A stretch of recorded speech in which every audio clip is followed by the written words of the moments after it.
Hi, everybody. This is Joey. Welcome back to the Vetacular show.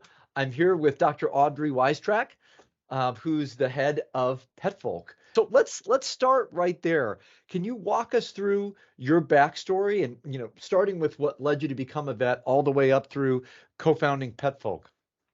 I was raised on a ranch in southern Arizona, one of six kids, working cattle ranch, and always had a deep obsession with animals and had the great fortune of being inspired by what I would say a true James Harriet of veterinary medicine, Dr. Jim Pickrell.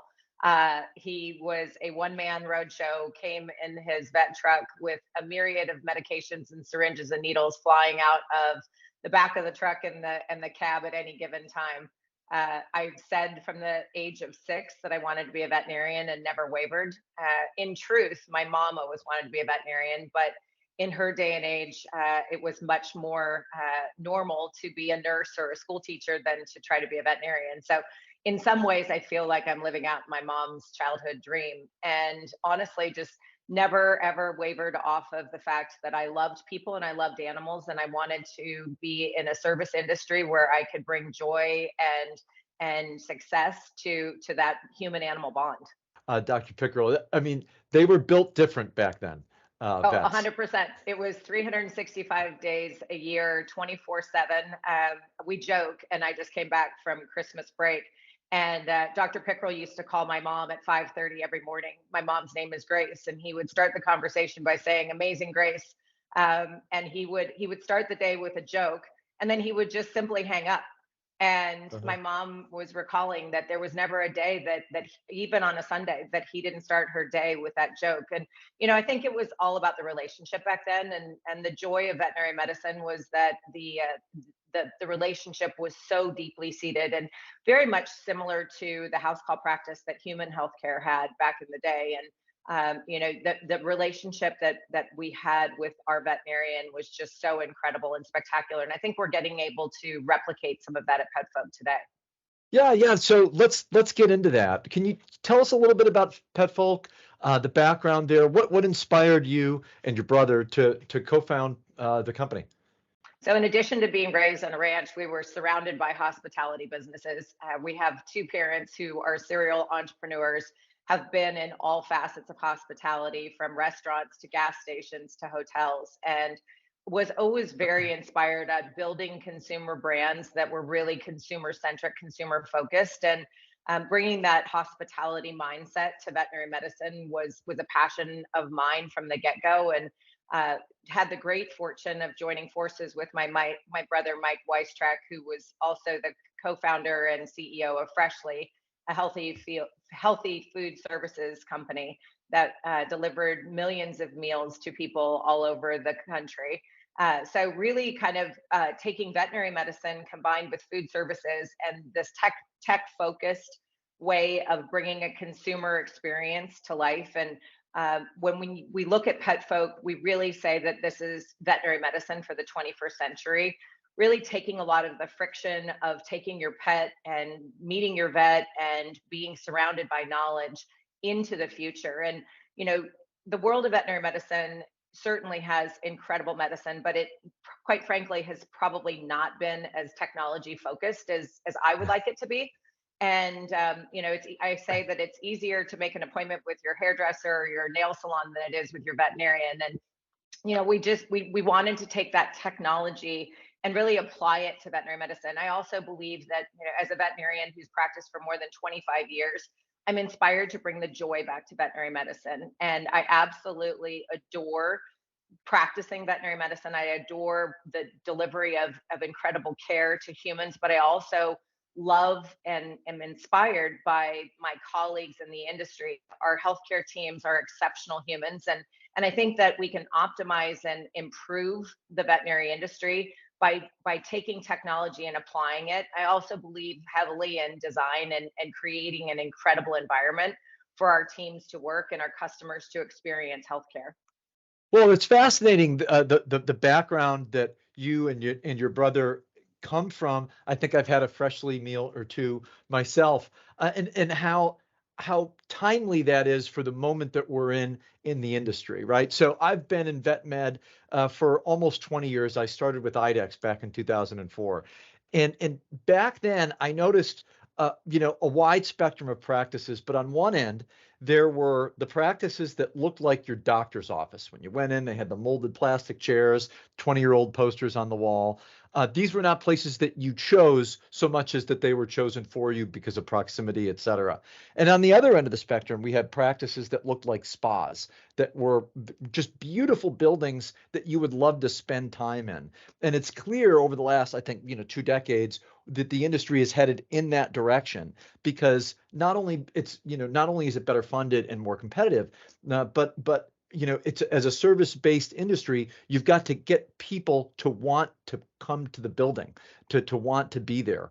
And that seems to be one element of what makes PetFolk unique.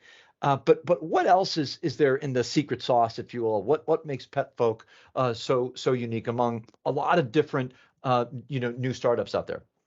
Yeah, so I think what we really focused on was creating a customer experience and meeting the customer where they want to be met. And so think of PetFolk with three different verticals. So we have these incredible, beautifully designed brick and mortar facilities that are really optimizing and improving the experience for the customer. All fear-free handling, really low stress, attention to every detail, sound, scent, really a tremendous amount of visibility, a lot of glass. There's really no back of house and front of house. The second vertical is our mobile pet care. And so PetFolk Go is designed to meet the customer for wellness services all around where they want to be met. Just hyper convenient ability for us to provide some vaccines and some wellness medicine all around the markets that we exist in.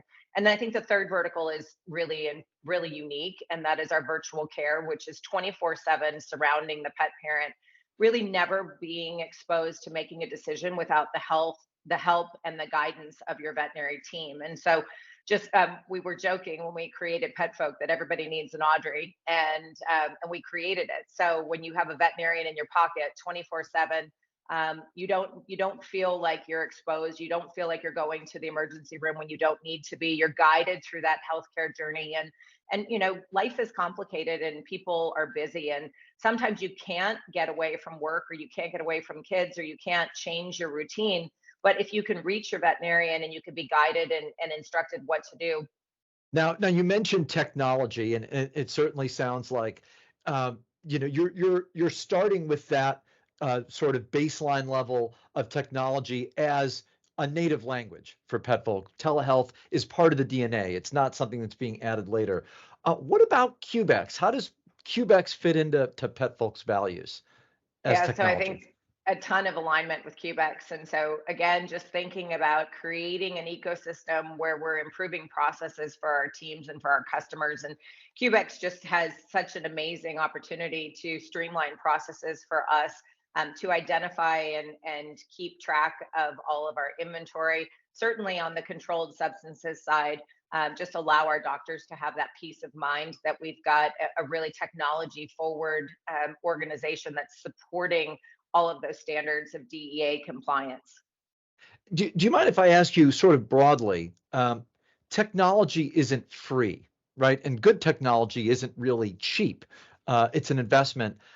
And I'm sure all of the different vendors, Cubex included, have their own sort of return on investment projection and that sort of thing. How do you look at CapEx or operating investment in the business, and how do you justify starting with such a high level of technological investment? Yeah, and I think you hit on something really important. It is an investment, and it's a focus of our organization. And we do believe that in optimization of our teams and the strategy that we have with technology, that there will be an incredible return of investment. The ROI on streamlining processes, optimizing payroll, making sure that our customers don't have mistakes that are made, making sure that our outcomes for healthcare are top of line. All of those things are key focuses for PetFolk, and that investment, it does pay off. It is an upfront investment, and it's an ideology that we have chosen. We have some of the strongest app developers and some of the greatest technologists in the industry, and outside of the industry, that have really come together to create an incredible consumer experience, but also a healthcare team experience. And when we talk to our doctors, that the hospitals are absolutely beautiful. They are very streamlined. The processes are different and unique, and our doctors are absolutely loving what they're doing. And Cubex is just a big part of that. I think all of these different tools will ultimately improve the experience for everybody that's involved in veterinary medicine. Now, you mentioned app developers. Is there an app at the center of the pet parent experience? And can you describe sort of that mindset a little bit in a little bit more detail? Absolutely. So when we think of PetFolk, and I think some of the greatest strategies that we have is this connected care ecosystem, and building a place where the customer can feel empowered and have incredible access to the knowledge and to the information surrounding their pet. And so everything that you need at the touch of a button. So access to your healthcare teams, all of your medical records, the ability for you to access all of your laboratory work, to see what your pets are due for, to really have this interactive ecosystem is super important. And I think the modern pet parent really wants to be empowered. They want to be part of the entire experience, and they want to be part of the choice and the decision making process in their pet. And PetFolk is making the customer part of that team and empowering them with knowledge and allowing them to really have a deep dive into the medical history. It seems like once you understand that that's available, that you would never want to go to a vet that didn't offer that level of transparency and accessibility of care, right? And I would imagine that that's part of the underlying foundational principle there, that you want to reshape the industry to create those services as bedrock table stakes for everyone. Absolutely. And we are the most loved pet brand in Charlotte and in Raleigh, North Carolina, with incredible 5-star reviews, and NPS that has never wavered under 90.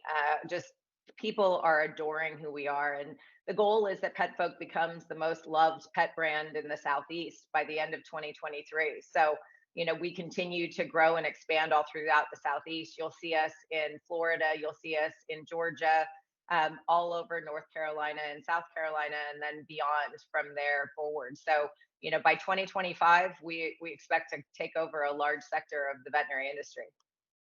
So that for anyone who's not familiar with NPS, it stands for Net Promoter Score, and it's a standardized way to measure customer sentiment about a product, a brand, you name it. An NPS of 60 is like great. That's fantastic. An NPS of 90 is absolutely mind-blowing. That's really wild. So let's talk for a minute about money. You guys just completed a very impressive Series A. You raised $40 million in funding. Could you talk a little bit more about that? Yes, venture capitalists backed, and certainly have had the incredible opportunity to have some investors that were original investors in Freshly with my brother, Michael Wystrach. And so White Star Capital certainly took a big step forward. Mike himself is a big individual investor. We also have some incredible celebrities who have come to the table. Mike's brother, twin brother, and our brother, Mark Wystrach, is the lead singer of Midland. He is married to Ty Haney, who was the creator of Outdoor Voices and is now the CEO and founder of Try Your Best, TYB. They had some incredible opportunities to help bring some of their friends to the forefront. So founders of Figs, Danica Patrick, Jimmy Johnson, Darius Rucker, and Darius Rucker actually is not an investor. Sorry, so Yeah. scrap that. Dirk Bentley, Miranda Lambert. So PetFolk was basically funded by all of these incredible people who really believe in what we believe in making veterinary medicine more joyful and accessible and transparent than ever before. Tons of people who absolutely adore pets and see the success that we have on the horizon. Well, that's an eclectic group of investors. So, Yes, country music and NASCAR and, yeah. and a little bit in between. So yes, There's a lot of Southern flavor there. yes, absolutely. So what does the future of PetFolk look like? The future of PetFolk is to continue to expand throughout the Southeast and beyond. We should have over 100 facilities by the end of 2024, and just an incredible opportunity to continue to grow and bring incredible medicine to all of our pet parents all throughout the United States. I think we spoke about it earlier, but the other thing that we're really focused, and my huge deep devotion as a veterinarian, is to bring the joy back to veterinary medicine. And I think we can do an incredible job of engagement and opportunities. We've got all kinds of different structure within PetFolk. All of our employees are stockholders, and every single person has shares in the organization. So we talk about empowerment of our customers, but we really want to talk about empowerment of our employees as well. And to create a loved brand where people are really proud and inspired to work every day is also going to be very important for us. Well, I think you touched on a couple of things, but most importantly, bringing the joy back to vet med. Let's talk about the industry a little bit more broadly. What excites you about the future? And sort of on the other side of that, how are we going to work through some of the challenges that we have today, particularly staffing? Yeah, and I think staffing is a big, huge issue, but we talk about, the total number of people who have left the industry for various reasons, not the least of which is job satisfaction and flexibility in work. And, as we look towards having flexibility, when you look at having three different verticals within one organization, you've got mobile, you've got in person, and you've got virtual. We have great opportunities to provide flexible work schedules, and people can work remotely, people can work a hybrid, people can work part-time, full-time. So I think we have seen an incredible opportunity to bring people back to the industry because we've got some flexibility. Culture is a huge piece of PetFolk, and focusing on all of the different pillars of quality of life and opportunities within the industry and career advancement. We believe that we've got some really secret sauce going, and we've had incredible success in recruiting. The veterinary industry by and large has kind of ignored the rapid growth of pet adoption, and unfortunately some of the organizations have chosen to believe that we don't have shortages in veterinarians, but we have incredible shortages. And the delta negative of veterinarians by 2030, I think, is going to be in excess of 15,000 people compared to the sheer number of pets that are going to require care. I think there's also great opportunities to look at an overall adoption of telemedicine and virtual care. We've got huge gaps in care, and we used to say that access to care was more around finance. Access to care now is surely finding a veterinarian Yeah. that can take care of your pet. And we have people who are sitting in parking lots of emergency rooms, honestly, with pets dying because they're not able to see veterinarians because there's such a huge shortage. And so I think optimizing the experience for the customer and really looking at engagement of some of these tools and being future forward and really thinking outside the box. Veterinary medicine has been super successful as a legacy industry, but veterinary medicine needs to be shook up a little bit. And I think we need to start looking at how do we meet the pet parents and take care of the incredible population of pets that require veterinary care? How do we expand classroom sizes in veterinary schools? How do we create new veterinary schools? How do we look at mid-level practitioners and really facilitating some of the careers where our healthcare teams have a choice to continue to create a career that has a super livable wage and something that they can stay in for the rest of their lives? Yeah, certainly. So when you're not at work, so to speak, what do you like to do for fun? I don't think any answer to this question is going to surprise me. You're a very dynamic person. So I have two speeds. My husband says I have Audrey and coma. I'm a super sleeper. I usually am like a 4 to 5 hour a night person, and so I am obsessed with exercise. I absolutely adore working out every day. Committed to yoga and cycling and all kinds of aerobic activity, weightlifting. So just always on the go. I've got three incredible children that challenge me to stay active and be exciting all the time. Have an incredible husband that I have been married to for over 30 years, and just absolutely love outdoors, hiking, biking, walking, doing all of those fun things, and then certainly traveling to all of our facilities and spending time with our healthcare teams. I think one thing as a founder is just truly finding something that you're so passionate about and so inspired.